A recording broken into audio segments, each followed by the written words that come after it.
PrizePicks, powered by Game Time. And today, powered by a hopefully fun conversation. And I don't put that on Brett. I mean, put that because a lot of Patriots-centric news, a lot of NFL-centric news dropping right now. So we have Brett Kollman, creator of the Film Room and the co-host of the Bootleg podcast on Underdog, to talk some Patriots and to talk NFL news right off the top, because Cam Robinson has just signed a 1-year, $12 million contract with the Houston Texans. It's worth up to $14.5 million.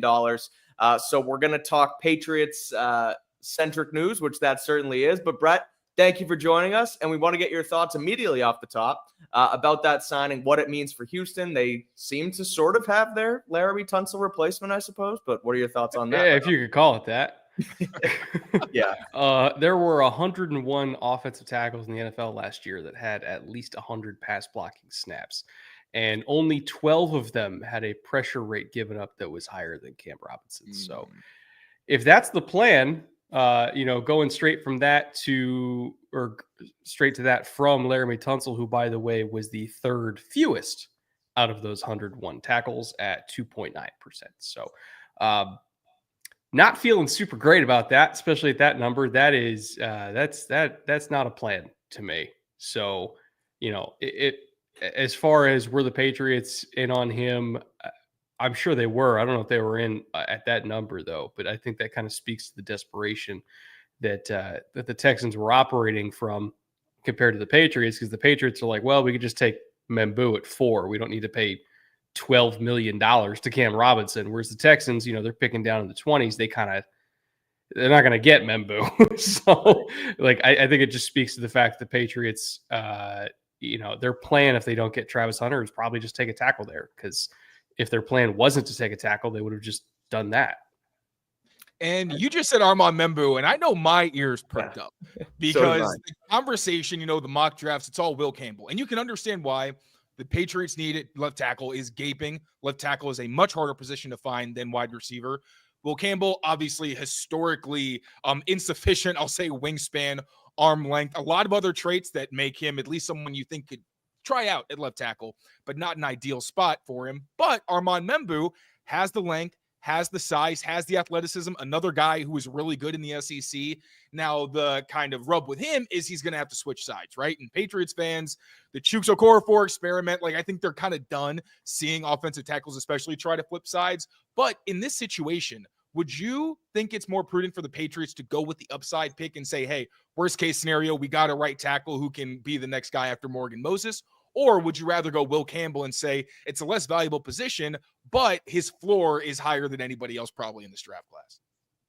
Whether he plays left or right, when it comes to Membu, I don't really think it matters that much, because oftentimes the best edge rushers in the NFL line up over on that side anyway.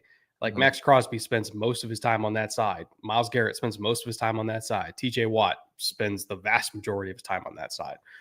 And it's to the point now where cap percentage, as far as percent of the cap that is spent on a position-by-position basis, right tackles take up, on average, at the top of the market, a higher cap percentage than left tackles do now. And it's often because the best tackles in the NFL were right tackles, whether it was Lane Johnson or Tristan Wirfs for a long time before he shifted over to left, because they had somebody else that they thought could play right, and they were correct about that. But tackles tackle at this point. So wherever he's most comfortable, just leave him there, because it's not like he's going to see no elite edge rushers on the right side. In fact, he's going to see more of them over there than he will on the left side. That's different. Now, because historically you would think the left tackle is the guy where that's a lot of where the isolated matchups are, because now, at least because all these edge rushers are just absolute freaks who can kind of do anything, you do have the guys who can both be those great edge rushers, but unlike years past, they can also stop the run. So that's why I think I didn't expect right tackles to be that high, but it does feel like almost guard is kind of in that same vein where it's like there's elite rushers everywhere. Like the Patriots knew last year, Leighton Robinson, the poor bastard, was facing all pro talents. It felt like every single week. And even Scott Peters is like, yeah, in an ideal world, he would not be starting because, at this point, you just have just freakish talent all up and down these defensive lines. Well, I would even just a quick jumping off point, because I think the audience would be interested in this. As far as, you always see the left tackle protecting the blind side to be the more important position, but you also have to think about the era in which that was true. And it's no longer true. And it was true back in the day because, again, every single quarterback, other than a handful of exceptions, are right-handed. Most every offense was under center. And so you're doing these long developing dropbacks with hard play action fakes, whether it's, in the 5 or 7 step game, where your back is turned the entire time, and especially is turned to the defense, but more specifically is turned to that side. And, if you're looking at how offenses are structured more today, where it's more out of the pistol, definitely more out of the gun with quicker drops, you're not really blind to the left side anymore. So it's not, I don't want to say it's not important, but the difference between, you have your pass protecting left tackle and your run blocking right tackle because everybody's run game is right-handed. It's like, it's not really anymore. Like if you're looking at how the shotgun run game is, like it can go either direction, especially the pistol run game. Like offenses are different now. And so it's not just, oh yeah, you get the left tackle for pass protection. Like you just get the best tackle and you figure out where they're best. I mean, and you look at Detroit right now. Now, granted, they have Mailata on the left side as well, but Lane Johnson is a hell of a right tackle, and he just got paid yesterday a little bit more. And Penei Sewell is a top tackle in the NFL, and nobody cares that he plays right tackle. They haven't tried to move him to left tackle. He's just the best right tackle in football. So, and Armand Membu, too, I found out yesterday when we were doing our crossover show with the Patriots beat guys, Membu has only played like a handful of football games in his career. He's young, and I'm pretty sure he started playing in high school. So he's moldable if they did want to move him to the left side as well. He's not necessarily entrenched as a right tackle. So I'm warming up to it, and I like, hearing it from that perspective, Brett, as well, where it's, the left tackle is obviously important. There's still the blindside element to it a little bit, but things are certainly changing. So it'll be interesting to see where things go Patriots-wise at the left tackle position now that Cam Robinson is off the board. We titled this episode looking at Milton Williams, his fit with the defense, Brett, because you and EJ looked at Milton Williams a little bit more in depth the other day on Bootleg. But before we get into Milton Williams and the rest of the free agent signings that the Patriots have made, I just want to get your thoughts overall so far now that we're about 2 months in. From the outside looking in, from a sort of 30,000-foot view, what have been your impressions of Mike Vrabel's start to his Patriots era? So the Garrett Bradbury signing was really interesting. I like a lot of the centers in this class, but I feel like they did the Bradbury deal so that they wouldn't have to take one. Plus, they have a young quarterback. Bradbury has experience calling protections. Maybe they didn't want to do young center plus young quarterbacks. Like I understand it from that standpoint. The Morgan Moses pick was clutch. So again, you really only have to invest in one tackle in the draft, not both of them. So I like that a lot too. Mac Hollins, I like Mac Hollins as a player. I don't necessarily think it fixed any of their issues because you can't 100%. Just keep building the receiving core out of like number threes and expect anything to change.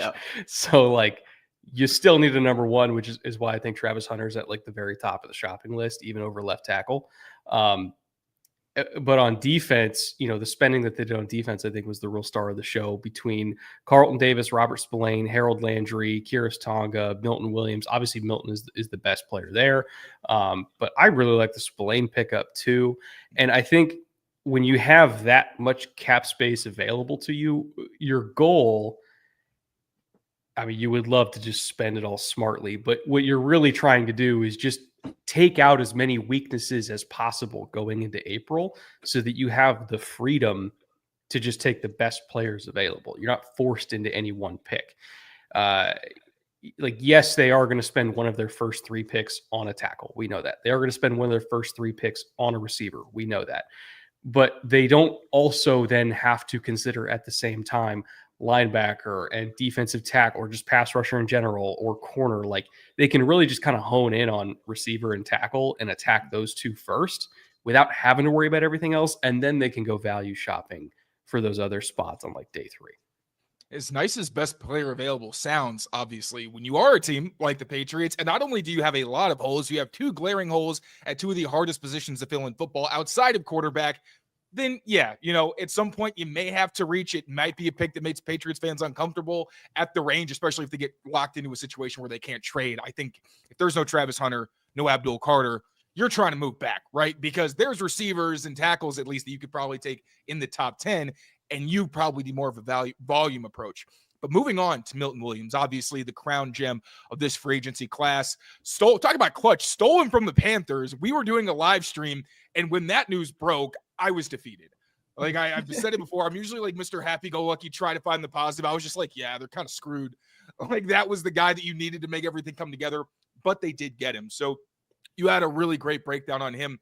I know you kind of mentioned the alignments, and I'm curious, one, before we get into Milton Williams specifically, how do you think Terrell Williams is going to run this defense structurally? Because as we know in the past, it's been Belichick, space heaters, a lot of odd fronts. Vrabel wants to make plays behind the line of scrimmage, so he's going to probably go more 4 down, obviously more athletes, but he still wants to be flexible. So what do you think that flexibility is going to look, and how do the different pieces the Patriots added fit into that puzzle? I think it's going to look a lot like kind of like Georgia and like the Sabanese nickel package. Okay. I was going to say, is that a threat when you say Georgia? They keep wasting Keon. I'm going to freak out. Oh yeah, I know Patriots fans are like super worried they're going to take Michael Williams at like 4 too. So no, it's not like that. Not like that. But no, if you're looking at how like those teams structure their nickel packages, whether you call it 3-3-5 or 4-2-5 or 2-4-5 based on like what the the 3 letters next to their names are, it's a 4-man surface and you're playing nickel behind it, right? And the thing that kind of makes it all go is having 2 interior defensive linemen that can play either 3 technique or a 2-eye. You really lean on 2 eyes more than shades. And if you're looking at Milton Williams, he played a ton of 2-eye for the Eagles. It was like 40% of his snaps were just a 2-eye, which you don't think so, or you wouldn't think that for a guy that are built like his dimensions, but he's really, really good at it.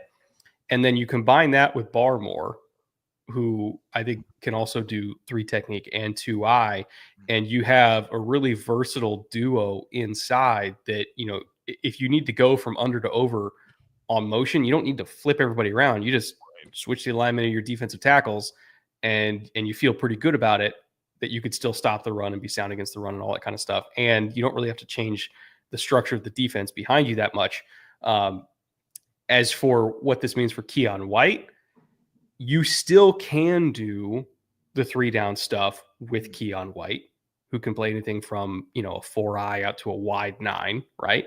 So you still can have him be like a movable chess piece, so to speak, but more so the movable chess piece that operates more on the outside, whereas Barmore and Milton are the movable chess pieces on the inside. You can run tight fronts, you can run 505, you can run, the 4 down flex stuff. Like you can kind of do whatever you want to with all 3 of those guys on the field. And then you're probably going to have like Harold Landry be your quote unquote like speed edge, whatever you want to refer to it as. I still think that they need a better one than Harold Landry, but again, everybody's down on the Landry signing, Taylor. Everybody. It's okay, but I'm like, yeah, that's kind of the consensus now. I love him as a complimentary piece. Like, I think he will allow Milton Williams to kind of just go off the chain, do his thing. He'll do the cleanup, he'll do the loopy stuff, and just being in that Vrabel Terrell Williams system, I feel like that familiarity will go a pretty long way in that room at least. But I am also curious really quick, because the rub with that situation is we have no idea what Barmore's situation is health-wise. With blood clots. We don't know if he's going to play. So how does that change the dynamic there? Do we see more of Keon White inside? Because I like, if we're talking 4 down pass rush fronts, Danico Autry, Jeffrey Simmons, that's where I kind of see Milton Williams and Keon White. Then Chason and Landry is more like complementary pieces on the edges. Is that the kind of unit you could see making a significant jump for the Patriots? Again, because with Barmore, I think we're talking about one of the best interiors in football, but with the complete uncertainty, I feel like we also have to operate in a world where it's like, yeah, he might not play, so what then? And if Barmore doesn't play, I mean, that's the value of having Keon White, is you can adjust on the fly if you need to.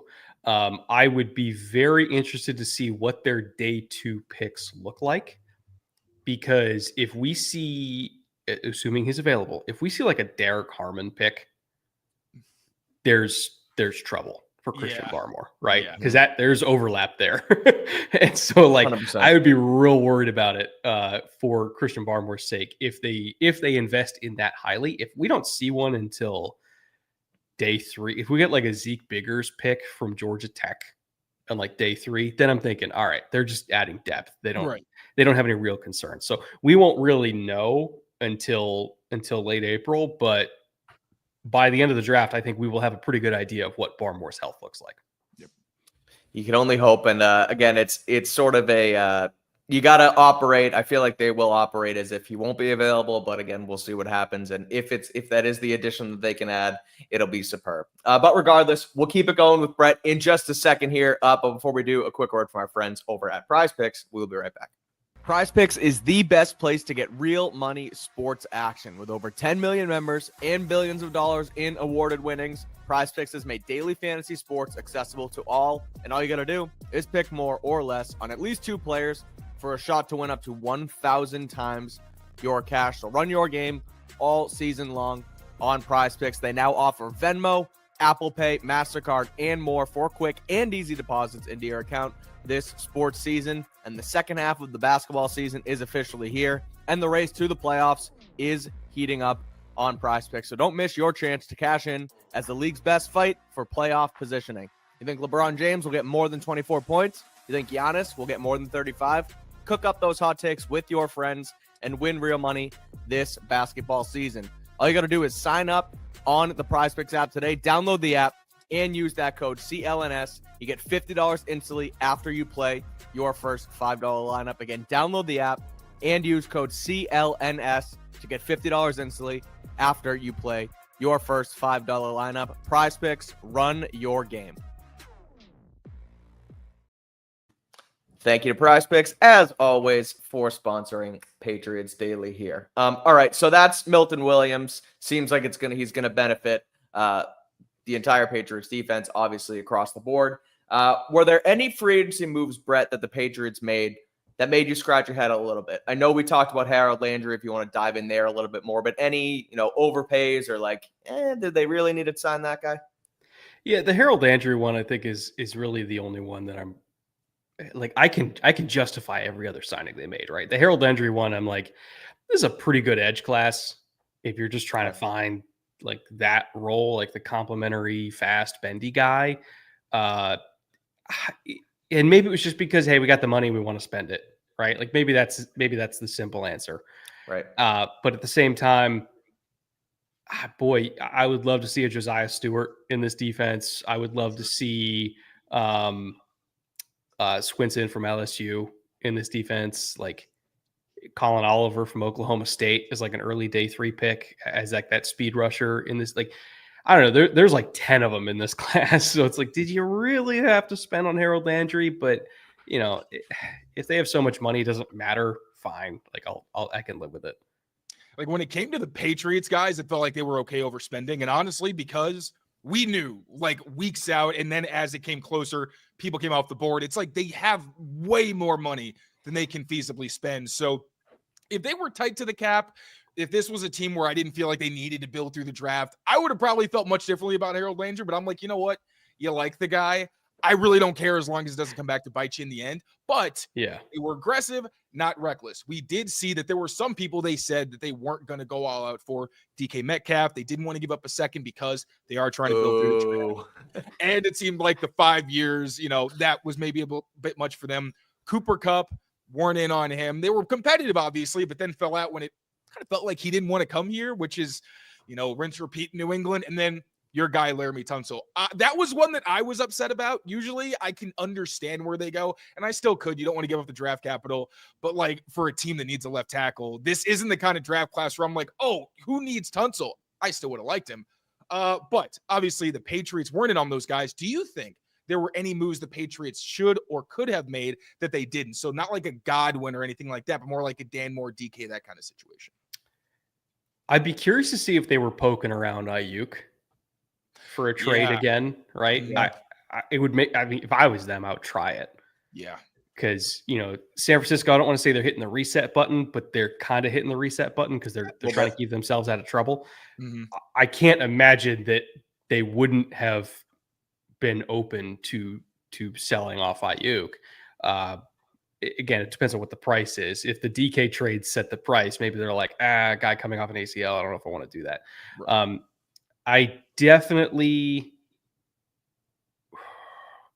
I would have poked around Pickens as well, just because I feel terrifying. Like the DK thing made Pickens, I don't want to say redundant, but it's like, it's almost like the opposite problem of the Patriots, where Patriots are trying to build an offense out of number threes, and the Steelers are trying to build an offense out of like all X receivers and no quarterback. So it's like, do you need 3 X's? Probably not. So like I would have poked around Pickens as well. I don't know if there's any other like huge swings they could have done. Like maybe what Slayton end up signing back for? Oh, I'm gonna say it was 3 for. You're gonna give Taylor a heart attack. He needed Darius Slayton in Foxborough so bad. I want to say he signed like 3 for 33 or 3 for 36, somewhere in that range. It's pretty modest. Yeah. And then the like receiver market went up to 40 million at the top, and I'm sure Slayton was like, "Oh God, what have I done?" Seriously. Like again, I think there were moves that they could have made. 3 for 36. I just double checked, so around 12 mil. Wait, so Darius Slayton and Cam Robinson cost the same amount of money? Okay. Yep.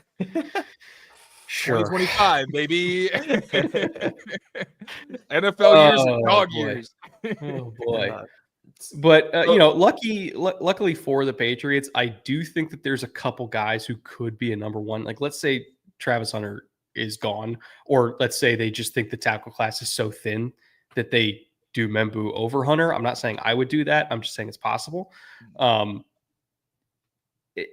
Like at that point, you're praying for like Jaden Higgins top of round 2, or Trey Harris, or even Jalen Noel. Still my heart. Mm-hmm. With Trey Harris, I'm hoping they're Vrabel helmet scouts, because he feels like AJ Light to me, and I know it sounds so crazy, but it's just like the way he wins. I feel like they kind of overlap, but I also don't want to do the Treylon Burks thing either. So I don't know. No, dude, he had like almost 5 yards per route run this year before his injury. He was like double the number 2 guy. It was insane.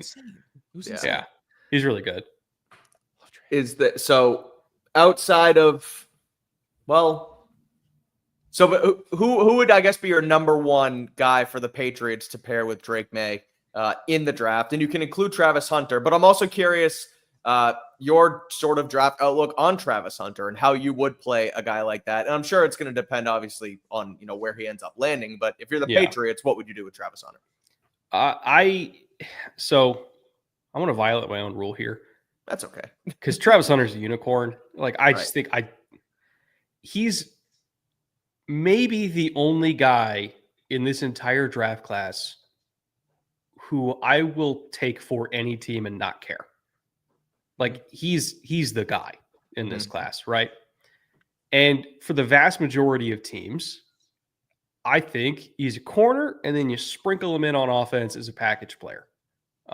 Because if he's going to want to play both, and if he's going to have to major in one, he's going to major in defense, because that's the harder one to transition on to the pros. And you'll be a package player as like a number 3, and we'll feature you, and we'll do all that. For the Patriots, it's different because they already got Gonzo. They don't really need him to play corner for them. Like, yes, it'd be great to put. Yeah, like he's not a corner for them. He's a receiver for them. So that's one of the few instances where it's like, congratulations, buddy. Like, you're going after the top of the receiver market, not the top of the corner market. Enjoy your extra $10 million per year. Right. But for most teams, he's a corner. That's why I almost selfishly hope that he goes to New England, just because we'll actually get to see what a full-time, like, in every single meeting as a receiver, in every single practice as a receiver. We'll get to see what a maximized receiver Travis Hunter looks like in New England. And, oh, by the way, Drake May's throwing him the ball. I don't think we would get that anywhere else. So if Travis Hunter does land in New England, who is playing with him? Now, Demario Douglas, he probably got the slot pretty locked down. You could have some rotation if you want, but that Z spot, it feels like they've got a million of them, but nobody who you have conviction to say this is the guy in 2025. I'm assuming that Travis, you can probably move around, but he'd probably be the X in your vision, right? He could do, that's the thing, is like, he can't do it. He's so good already. Like, it's like, I don't know what happens if he actually is fully practicing. Like, could he be an X? Could he be a Z? I think the answer is just figure it out. Like just keep putting him in different spots until something doesn't work, and then you just put him in the place that does work. So I'm not ruling anything out for Travis Hunter. He's literally the easiest prospect of this entire class to talk about, because it's just there's no bad. There's just nothing. It's so bad fun. about him, It's just fun to talk about. He's just sick. He's just like that's a scouting report. He's sick. That's it. That's what we did sort of towards the end of this season. We were talking about like where the Patriots going to land. Is it number 1? Do they draft Hunter? Why would they do it? Is there too much there? Can he get hurt? And it's like, he just does it, and he's just really good at it. So just take the damn player and try and figure it out. So we can only hope and pray that, Shedeur ends up going to New York or something happens, and they do have the ability to take him at number 4. But overall, we will get to some breakout candidates, and we will get Brett's floor and ceiling on the Patriots 2025 season. But before we do, we got to talk about our friends at Game Time. We'll be right back. Patriots Daily is powered by Game Time, the best place to get tickets to your favorite events. And it's not just sporting events. There are also tickets to shows and concerts as well on the Game Time app. And they have our favorite feature, the Game Time Picks feature. That makes getting those tickets even easier, filtering out the fluff to show you only the incredible deals on great seats, so you don't have to waste time searching through thousands of tickets. And as you know, NBA playoffs are approaching, and the NCAA tournament is also here. The first round will take place in Providence, Rhode Island. So if you're local and want to get to those games, you could get into Session 1 in Providence for Friday and Saturday right now for as little as $125. And you get to see 2 games at that price. It's High Point versus Purdue, and then McNeese versus Clemson. So get in on it right now. Head over there to Game Time. That is the all-in price as well, that $125. You got to toggle that on in the app. It's my favorite feature. So take the guesswork out of buying tickets with Game Time Picks. Download the app, create an account, and use code CLNS for $20 off your first purchase. Terms apply. Again, create an account and redeem code CLNS for $20 off. Download Game Time today. What time is it? Game time.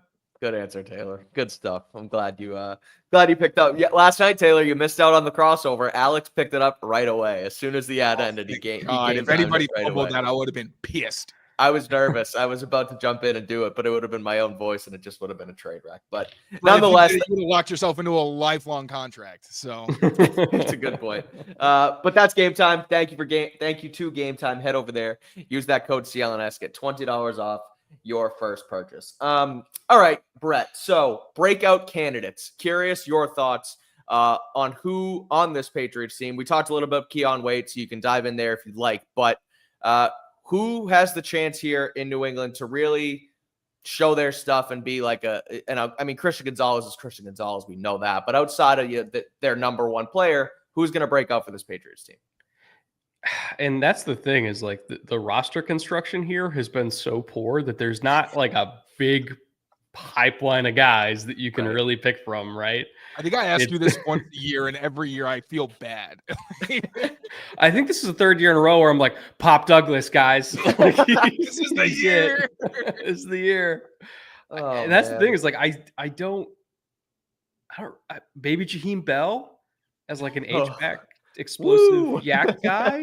I would tell you to watch the Jaheim Bell film, but you should not watch the Jaheim Bell film. Was it that bad? I really liked him in college. So you have to respect. He worked his ass off. He got on special teams. He made some plays. It's just like he doesn't look right on an NFL field. It just looks awkward. Like Jonnu kind of, Jonnu, where like it works, but it looks clunky. It's like except there was no production. So it's like, the eye test is kind of hurting, unfortunately. What about like Marte Mapu? Can we get some Marte Mapu? I hope so. Been waiting for that for a few years too. So okay. That's the thing. Like, this roster's just like, I don't know, one day maybe. Like that's exactly what it is. And the thing is, it's coaching. Like, honestly, I don't even think the players they've taken the past couple of years are like untalented. I just think they've been in situations where they like Christian Gonzalez goes to Mike Pellegrino. He thrives. Marte Mapu's had like, obviously his coaching's been consistent, but I just think they put too much on his plate. Like the first game that he played in his career, he's playing slot, he's playing linebacker, he's playing deep, he's playing buzz. Then in the first game he played this year, he hadn't played all season and was the green dot communicator and played almost every snap. And he missed most of the summer with an injury. Like everyone, I crap on Marte Mapu too because the tackling is atrocious and he covers a lot of grass and doesn't do a lot. But you see the flashes. I don't know. I just took this over, but you said Marte Mapu, and it just is like my activation code. But part of me wonders if like if they drafted him to just be the guy that plays wherever Kyle Duggar isn't. Yeah. That's but when Kyle Duggar is doing everything, that also means Marte Mapu has to do everything because he's just going to play whatever role Duggar isn't any given snap. And like, that's really hard to make somebody do if they're not Kyle Duggar. Yeah. I don't know, maybe just get a dedicated linebacker and dedicated safety and dedicated nickel. They could just do that whenever Duggar is somewhere else instead of making one guy also be Kyle Duggar. That seems like a hard thing. Jeffrey Bossa, baby. I'm holding out hope. You know what? Oh, no. Oh, Taylor's okay, so what's good on him? What's good on him?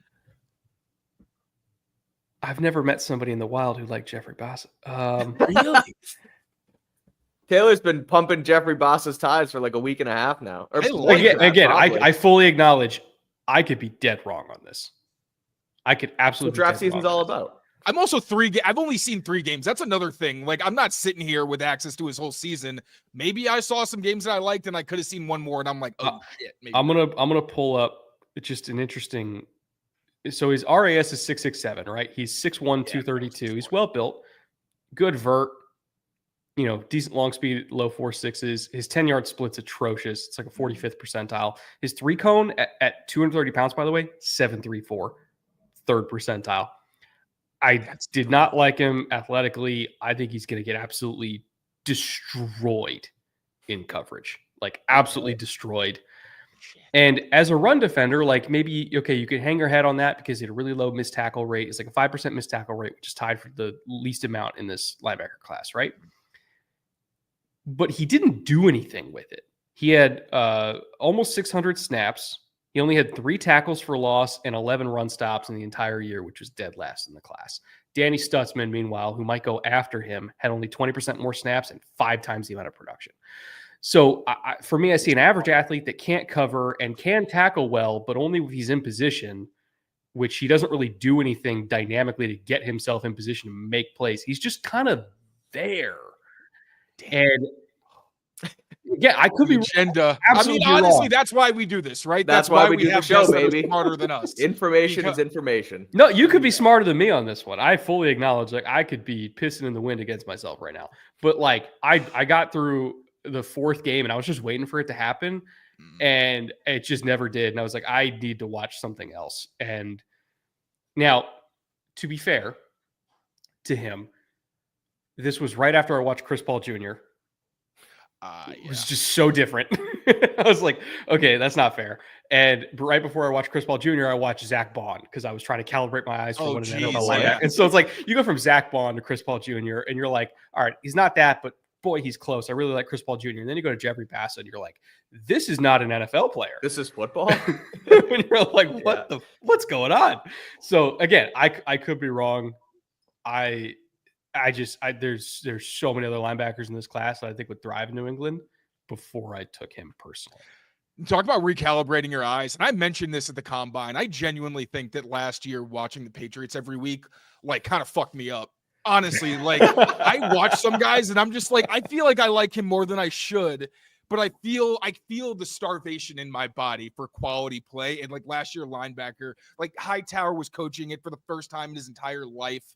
Bentley goes down and it just like, it was so bad. So maybe that's it. And also I love actually seeing a guy who's 220 or less take on blocks with his hands. I think that honestly might have done the thing that kind of just like put the visor over my face. And maybe I didn't see the other stuff. So I'm going to have to go back and watch him. Might need to delete a tweet that I sent out right before the show. I'll send you a coverage, just a quick little coverage cut up of just what it looks like when he's isolated in space. Okay. Because I only saw him running the pole. I saw him like targeted once or twice, and he actually. He can run the pole. I just can't guarantee the receiver won't be 5 yards deeper than him. Okay, there we go. Okay. So that's my one issue with him is like he'll do it. I don't know if he'll do it to an NFL. I'm so used to watching what great NFL linebacker play looks like, and then every single draft season this happens, I'll put on college tape. because like I'll listen to college fans like all season long say like this guy's awesome. This guy, like same thing with Barrett Carter. Like all the Clemson fans are like Barrett Carter's awesome. He's the man. And I put on Barrett Carter and I'm like, he's 4th round pick. He's gonna be a role player, but like that's what's different. You know, when you cover the NFL for a living versus when you cover college football is when you see like the best of the best and you have these expectations for what like a hyped up player is supposed to look like. And then you watch what is a good college player. And then you have to like go back to those college fans and be like, he's fine. Right. Mm-hmm. And for them, like they're not used to seeing NFL linebackers roll through every single year. Right. So it's like he's the best thing ever for them. And then you're like, yeah, he's a 4th round pick. He's going to be a backup somewhere. And they like argue against it. And I'm like, I just watched Zach Bond. I know what it looks like. It's not that. I need to watch a good team once a week just to like keep myself honest. I think too much Pats football the past few years for Tay. Well, hopefully it's them this year, or at least in the coming years. And that's why we want to get to floor and ceiling on the Patriots, Brett. So I guess we got Marte Mapu maybe as the breakout candidate, and Jeffrey Bassa ruining Taylor's hopes and dreams out of that. But nonetheless, floor and ceiling. Where can this Patriots team end up? If everything goes right, if Drake May hits, what does it look like? And vice versa, what does the bottom look like to you? Let's say the Holy Grail draft happens. Actually, hold on. Let me look at their tankathon. I want to get the exact pick numbers that they have. So they are, because they have all their picks, right? They do. They have 2/3. They have 3/7, and no sixth. That's correct. Okay. So let's say the Holy Grail happens. They get Travis Hunter at 4. They take 38 and 69 and maybe a pick next year. And they go up into the 20s to get Josh Simmons if he falls. You get your left tackle, you get your receiver. And then you take 77 from Atlanta. You pray to the football gods that Josiah Stewart's still there. So you get your rotational edge rusher. Honestly, he's not even a rotational edge rusher. He's just your starting edge rusher. He's really good. I love his run defense, surprisingly. Oh, my God. He's a monster against the run. And pick 77 was Matthew Judon. So you turn Matthew Judon into Josiah Stewart. Which I'd be totally cool with. And you still got 106. You still got 144 in the 4th and 5th. So you could take a couple linebackers there. One of them could even be Jeffrey Bassett. Like you just take 2 linebackers and hope that one of them works out, right? I'll go Schlesinger. I'll change. I would like to pivot. So what's funny about Schlesinger, and I'm with you on him for sure. I am terrified and I don't know how much time we have, but I'm going to go on a little bit of a rant here. Love it. I'll sit back and relax. And Taylor, I know you have familiarity with PFF Ultimate, so you know all the bells and whistles in there. They have a tool called grade distribution, and every single play in PFF Ultimate is graded on a 9-grade scale from -2 to +2. So there's 9 different grades, every half point in between on that scale. Every single play gets graded that way. And there's positive grades, there's negative grades, really positive, really negative, so on. And there's also 0, which means neutral. And Carson Schlesinger was top 5 in positively graded plays and top 5 in negatively graded plays. I'm not surprised. And second to last in neutral graded plays, which means every time the ball got near him, either something really cool or really catastrophic happened, and you never knew what it was going to be. I'm with you, though. I love the kid. I think he's a really good football player. But like every now and then he does something that like activates the part of my brain that remembers watching Kenneth Murray. And I'm like, I don't know if he's Kenneth Murray. Like it scares the shit out of me. Right. So it's like he could be amazing and an all-pro, or he could be off the roster in 3 years. And I don't know what you're going to get. Which was also why I have no idea how high he's going to go. But I'm with you. I like Schlesinger a lot. I will say linebacker is like the hardest position. Clearly, just for us. Oh, no, everybody does. If you're looking at the draft history at linebacker in the NFL over the last 15 years, like nobody gets linebacker right. It has to be Luke Kuechly. for somebody to like nail the pick in the first round. So it's not just a you thing. It's also a me thing. I suck at linebacker and the NFL sucks at linebacker because it's a completely different position in the NFL. Yeah. There's different rules as far as, how RPOs operate in the college level. Linemen can get 3 yards up the field in college. Yeah. So like you learn to read things entirely different based on that. The space is different because the hashes are wider. Like it's not the same position. And then you get to the NFL and like you're learning a totally new sport and like it just doesn't work. So that's why so many great linebackers come on like day 2 because God, so many of the ones that go on day 1 don't work out. Like that's like Devin White was a top 5 pick. Like, so it's not just you and it's not just me. It's everybody. Like we all suck at linebacker, which is what also kind of like gives me a little bit of pause about Shahad Campbell in the top 15, even though I love Shahad Campbell. In the back of my mind, I'm like, am I wrong about Shahad Campbell too? Because I've just been scarred so much by this position. I think now I just like have enough, like a safe amount of fear now when I'm going to be watching linebackers of like, hey, just, you may feel this way, but know that we're going to have to maybe do a little double check to find out that this is exactly what we thought. Also with Schwesinger, I thought the same. Like I watched 3 games. He didn't really pay too badly for his mistakes, but it is that boomer bust thing where he's like flying to the ball. Yeah. And no one has enough ACL strength to stop as hard as he does, how fast he flies. And every once in a while, it feels like his brain kind of like reboots and he doesn't know where the ball is. It's like he's super instinctive, but every once in a while, I was like, what the just happened to him? Like, did he not know? I don't know. But yeah, the numbers do not surprise me because even though he didn't pay for it, I was like, I could see in the NFL, if he has to be thrown in immediately, it could get bad fast. I could see that. EJ's comp for him was a Roman candle because he's going to fly super fast. You're not sure what direction it's going to be in, but he's going to get there fast. And we'll just hope that it hits the thing you want it to hit. Splain, I think that go pretty well together. Good mentor. Yeah. We can only hope. So they hit this miracle draft, and what's the season look like to you? Oh yeah. That was the question. I would That's say why I'm here to drive the bus. I'll let you guys go on the linebacker rants, and I'll try and bring us back to center. If they hit on the miracle draft, I think they compete for a wild card spot. Okay. Because at that point, you got the quarterback, you got the receiver, you got the protection, you got the pass rush, you got the coach. Like, we're locked and loaded. Yeah. And again, I don't want to say like 10 or 11 wins. Because it's just tough to say that in the NFL. You're always one injury away from disaster. But they will be in the mix for a wild card spot. I think they're going to be playing relevant football games at Christmas time, which at this point I think is all Patriots fans could ask for. But they'll be competing with Vegas and Cincy and the Chargers and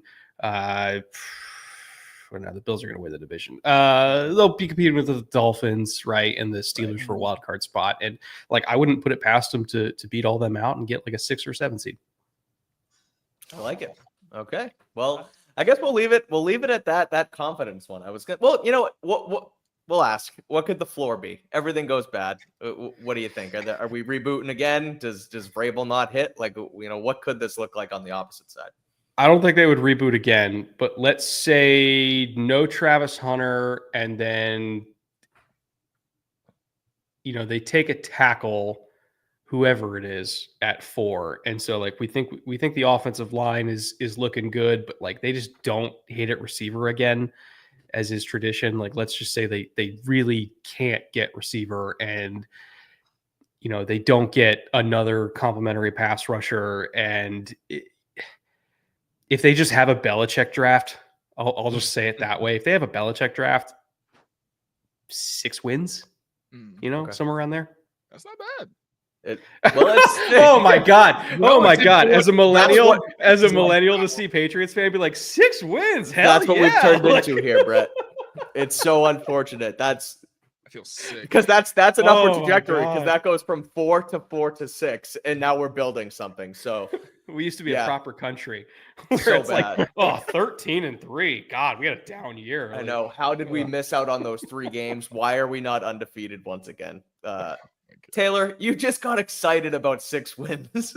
You're the one who wanted to end on this, though. This isn't my fault. Fair. That's I was flying high, you dick. All right.